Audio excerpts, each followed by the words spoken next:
Hello, welcome back. I'm Abhishek De Silva, an undergraduate of the JAM Institute for Advanced Technology.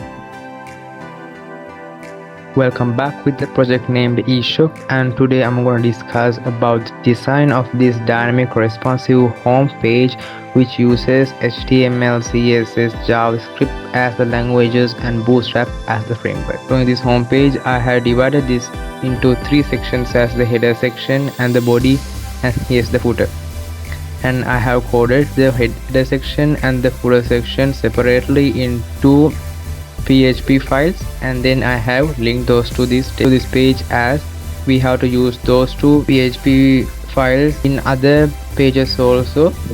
And let me show you whether this home page design is responsive. This is how it displays in a laptop with a large screen, and then this is the normal size laptop, and then here's the tablet, and then here is the mobile phone with a large screen, and then we can see that some of the elements are hidden in the mobile screen, and then here is the mobile screen with a medium screen size, and then at last is the mobile screen with a smaller size. So this design is responsive. I have used the Bootstrap grid system to make this home page responsive. So then let's move to the code of this. This is the home page, and I have used the HTML format here, and I have added the title as home eShop, and then I have linked our CSS files. At first I have linked the Bootstrap file and then the Bootstrap icons, and at last our style.css file, and then I have linked our logo also. In the header section we link all these, and then the body section, at first I have included the header.php file, which I told you at the beginning. We have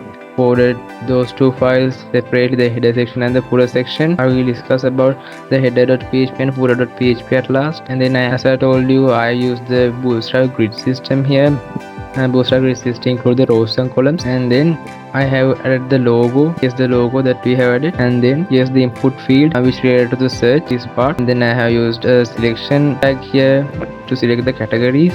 Here's that selection tag with the relevant options as all categories, mobile phones and laptops, and then I have used a button as such, this button, and then here I have used an anchor tag, and I have given the text as advanced for that the advanced search, and then I have added a carousel, Bootstrap carousel. Is that we will talk about this Bootstrap carousel in another video, so just for now I'm skipping that part. And then we have added the category names. I added the category name as mobile phones and CEO, that's in an anchor tag, and here are those two anchor tags with the text mobile phones and CEO. And then I have used a Bootstrap card here. I showed you a Bootstrap card. There are many different types of Bootstrap cards in the Bootstrap documentation. You can choose Bootstrap card as you like, and in the Bootstrap card I have used an image of the product that we used to promote, and then the title of that, and then the text as new, means a new product, and then the price, and then some text as in stock and tell items about the quantity of that, and then some buttons as buy now, the cart and the wish list. And here I have used an h5 tag here, the title, by giving the class name as cart title, and then the new text within the span tag by giving the rounded field, and then likewise the price of that within the span tag, and then text within stock and 10 items available, those within the span tag, and I have given the related colors as text warning to in stock and text success to 10 items available text. And then I have used an anchor tag for the buy now text, and I have given the class as button for that, and then I have used the button tag, and I have used icon here. This is the cart icon, and then likewise another button with the cart icon which related to the wish list button. And then the footer part, here I have linked the footer.php inside the PHP script. We have put the footer part in another file as I told you at the beginning, and at last I have linked our JavaScript files as bootstrap.bundle.js file, and then the javascript.js file. Let's first talk about the header.php file. Here's the header.php file. Here too I have used the HTML format, and I haven't used a title here as in the home.php file. I have linked the bootstrap.css and style.css file, and then here too I have used the Bootstrap grid system to make these two responsive.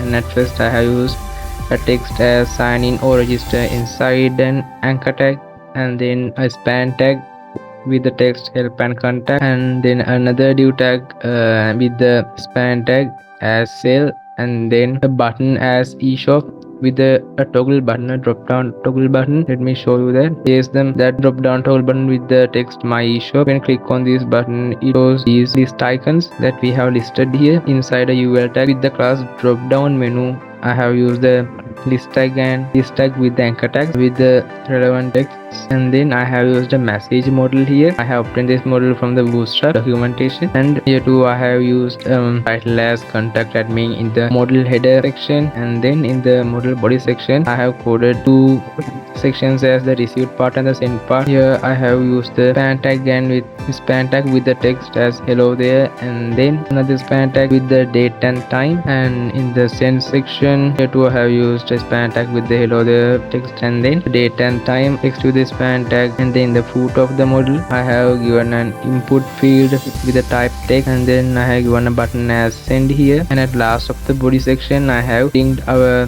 JavaScript file, the script.js file, and let's move to the footer.php file. Here too I have used the HTML format, and here as in the header.php file I haven't used a title here, and I have linked our bootstrap.css file and the bootstrap icon.cs file, and then in the body section of this I have used a text as eShop, and then I have used some text inside a paragraph tag.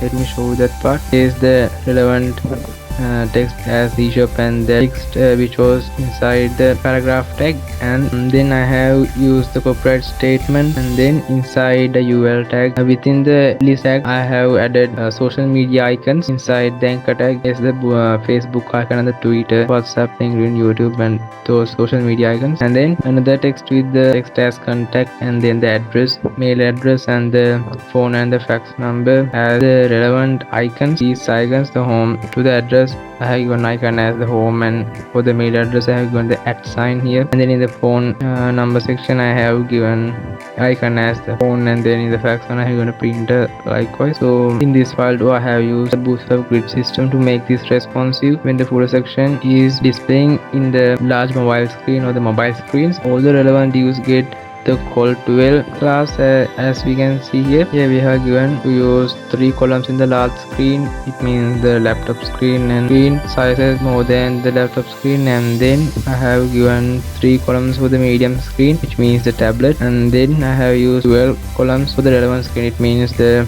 mobile screen. Likewise I have used those 3 classes with MD and LG, and when talking about this style.css file we have styled those class names or the elements. In the tablet screen we can notice that the carousel is not displaying, so we have given the D9 class for that. We have given the D block class with the LG class, and then in the tablet screen I have made my eShop the relevant drop down toggle button to the center, and I have made the logo icon to the center, and I have got the search bar into one row, and then the search button into one row, and then the advanced, the anchor, the text which was inside an anchor tag I have got that too into a row. So then let's meet to the next video, and bye for now.